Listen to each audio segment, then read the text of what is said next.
Assalamualaikum warahmatullahi wabarakatuh. Waalaikumsalam. Halo semuanya, perkenalkan nama saya Maulina Dwi Handayani dari Program Studi Komunikasi Digital dan Media Angkatan 60 Sekolah Vokasi IPB University. Oke, baik.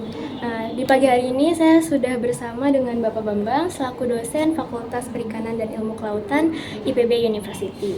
Jadi terima kasih banyak Bapak Bambang telah meluangkan waktunya di pagi hari ini, dan saya memberikan kesempatan kepada Bapak untuk memperkenalkan diri kepada teman-teman semua. Baik, jadi tadi disebut nama saya sudah. Dosen di Fakultas Perikanan jurusan Manajemen Sumber Daya Perairan. Ya, oke. Jadi saya lanjut ke pertanyaan pertama ya Pak. Pertanyaan pertama itu apa sih Pak yang disebut dengan udang gitu? Udang itu merupakan hewan air yang kalau bahasa Indonesia itu termasuk hewan yang berbuku-buku, yang berruas-ruas. Kamu udah tahu udang kan? Udah. Nah itu kan berruas-ruas ya. Nah udang itu ada yang hidup di air tawar dan ada yang hidup di air laut. Nah kalau kebanyakan yang dibudidayakan dan dipasarkan di dunia internasional dan nasional itu udang laut. Kalau di Indonesia sendiri udang yang dikenal dibudidayakan itu namanya udang windu, udang monodon atau udang windu ya. Nama Indonesia udang windu, nama lainnya itu Penaeus monodon. Tapi sekarang lebih banyak yang dibudidaya itu udang Faname, Leptophenaeus faname, Leptopenaeus faname. Itu udang pendatang dari Amerika Latin. Ini yang banyak dibudidayakan sekarang itu udang faname sebutannya. Berarti yang suka kita jumpai di pasar-pasar tradisional itu termasuk jenis udang faname ya Pak ya? Pasar tradisional campuran biasa. Yang paling banyak itu malah di supermarket atau itu malah udang faname. Udang munduran juga ada tapi nggak begitu banyak. Udang itu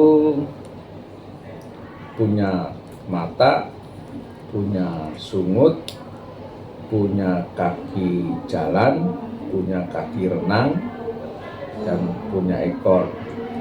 Nah, ekor dan kaki renang itu untuk berenang. Mata itu bukan untuk melihat objek, tapi untuk mengenali cahaya. Cahayanya kalau kuat di permukaan dia terdeteksi kuat, cahayanya sudah turun ke bawah. Kalau terlalu bawah nggak ada cahaya, kalau malam hari terutama terang bulan dia naik ke atas mencari cahaya. Nah, mata itu tidak digunakan untuk melihat objek ada pakan apa enggak.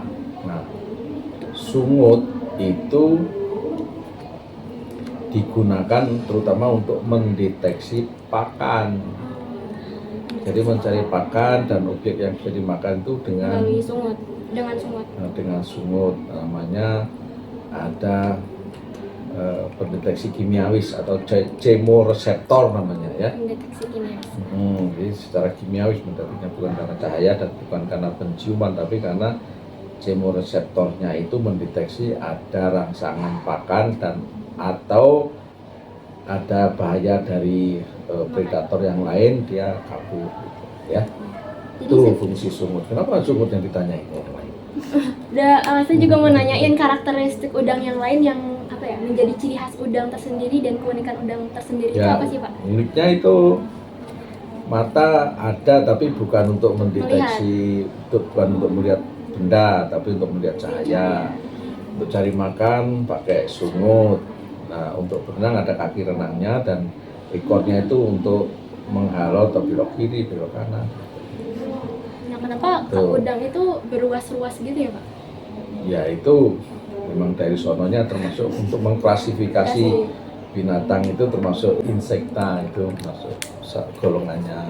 Selanjutnya habitat asli udang tuh sebenarnya di mana Pak? Ya itu kalau habitat aslinya ada yang di air tawar, di air tawar itu bisa ada yang di danau, ada yang di sungai. Udangnya berbeda-beda tapi termasuk jenis udang. Udang sungai itu kecil-kecil, ada yang udang gede itu. Iya. Di sungai itu ada udang yang gede banget namanya Macrobrachium, tapi sekarang udah jarang karena terlalu banyak polusi air tawarnya. Iya. Kalau yang di air laut itu tadi contohnya udang Pindus dan udang faname. Yang sekarang Terkenal udah itu.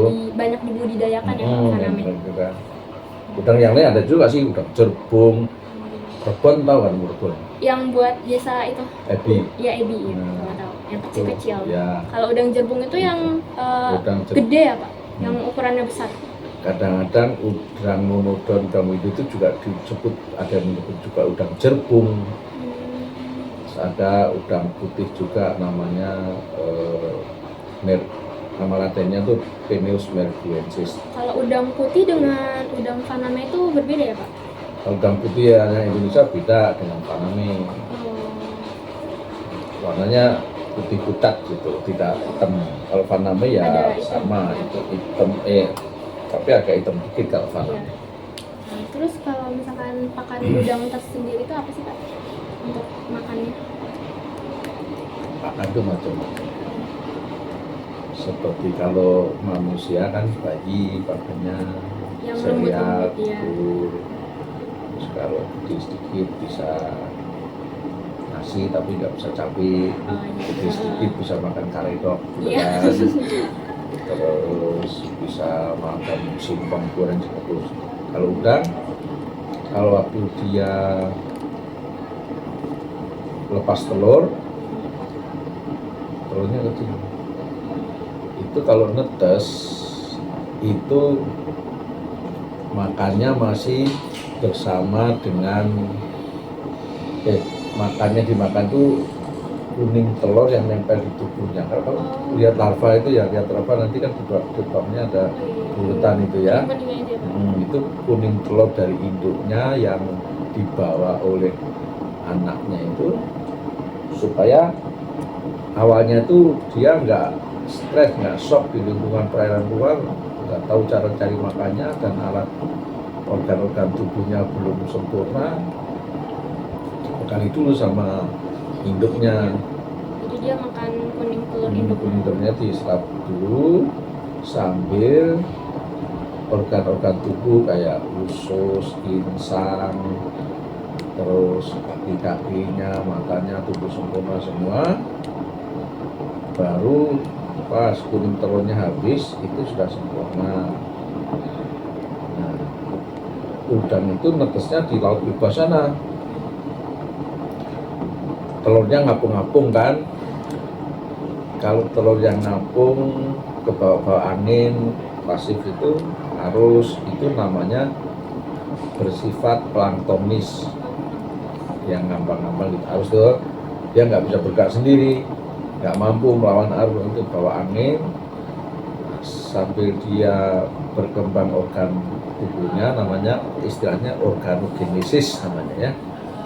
Nah, sambil organ tubuhnya berkembang dibawa ke air, dibawa arus air menuju ke pantai. Itu kepiting juga begitu kurang lebih.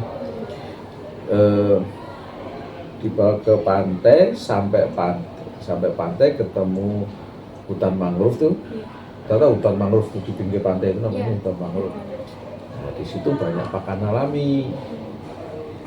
Saya sempat baca katanya kalau misalkan budidaya udang itu bisa mempengaruhi ekosistem hutan mangrove itu bagaimana Pak? Iya, nah itu tadi maksudnya itu begitu anak udang tadi sampai ke pantai, pas dia juga butuh pakan alami. Terus di situ sudah tersedia pakan alami banyak, terus bisa makan di situ. Orang kenapa bikin tambak itu karena orang kenapa bikin tambak itu untuk budidaya di pesisir kan, di pesisir di mangrove kan? Karena biasanya secara alami itu menemukan bibit-bibit udang itu banyak di situ. Nah dari saat itu dari laut berbondong-bondong bawa arus ini ke pinggir pantai, terus dapat makan di situ. Nah di situ dia itu tumbuh sampai mencapai berat kurang lebih 30 gram ya. Setelah 30 gram udah gede, udah remaja gitu kamu tuh, dia kembali renang ke tengah laut. Gitu. Tengah laut untuk mematangkan gonad. Tahu gonad? Apa itu, Pak? Gonad itu kalau perempuan, kalau betina itu telur, ada jantan. Nah, itu namanya gonad. Sel kelamin jantan dan betina. Cara Ya. kelamin. Itu gonad. Nah, terus dia ke laut itu supaya itu matang lagi. Nah, sampai di laut udah matang telur kan, udah matang, menetasnya di tengah laut bebas. Nah, talurnya kan ngapung lagi, keluar lagi ke laut begitu. Nah, orang memelihara udang di pantai itu biar sampai mencapai berat 15 sampai 25 gram baru dipanen. Kenapa sejarahnya kenapa orang bikin tambak itu di mangrove, itu gitu ceritanya. Untuk kita bisa budidaya udang dengan baik dan benar itu cara-caranya bagaimana ya, Pak? Cara singkatnya. Kalau tradisional itu kan orang-orang kan bikin kolam tradisional di kawasan pesisir kan. Ya udah, benur itu istilah benur, tau nggak, pernah dengar nggak benur? Benur pernah, yang kecil-kecil, udang kecil-kecil itu. Nah, anak udang itu nama anaknya udang itu disebut benur. Anak udang disebut benur. Atau benur itu singkatan dari benih urang. Benih urang. Ya kan.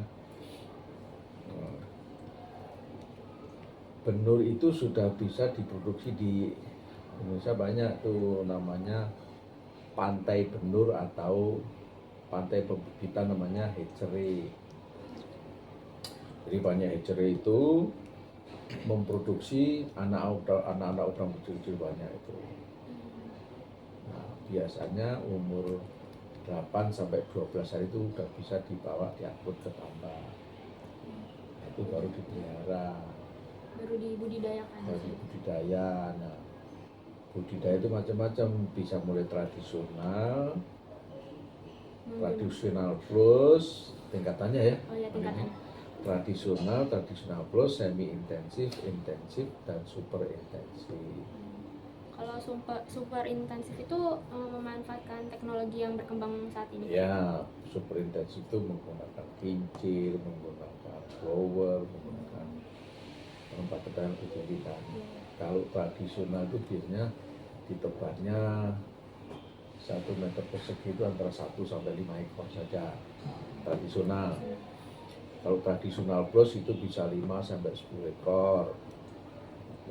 Yang semi intensif di atas 10 ekor sampai ya kurang lebih 30 sampai 50 ekor. Nah, yang intensif itu sudah sampai 100-200 ekor per meter persegi. Lebih banyak. Nah, super intensif itu bisa sampai 600, bisa sampai 1000 ekor per meter. Nah, itu tingkatan teknologinya. Oke, baik Kak, sepertinya sudah cukup informasinya Pak terkait udang gitu. Semoga teman-teman juga bisa mengetahui informasi tentang udang lebih lanjut lagi dari penjelasan Bapak Bambang. Terima kasih ya Bapak Bambang sudah memberikan informasi terkait udang. Bisa salam penutupan Pak. Baik, mudah-mudahan bermanfaat untuk teman-temannya semua terkait dengan udang dan bagaimana memeliharanya, di mana harus dipelihara dan tidak boleh merusak mangrove. Sekarang tidak boleh dipelihara di hutan mangrove ya. Baik, Pak. Terima kasih banyak ya Bapak Bambang atas informasinya. Wassalamualaikum warahmatullahi wabarakatuh. Waalaikumsalam warahmatullahi wabarakatuh.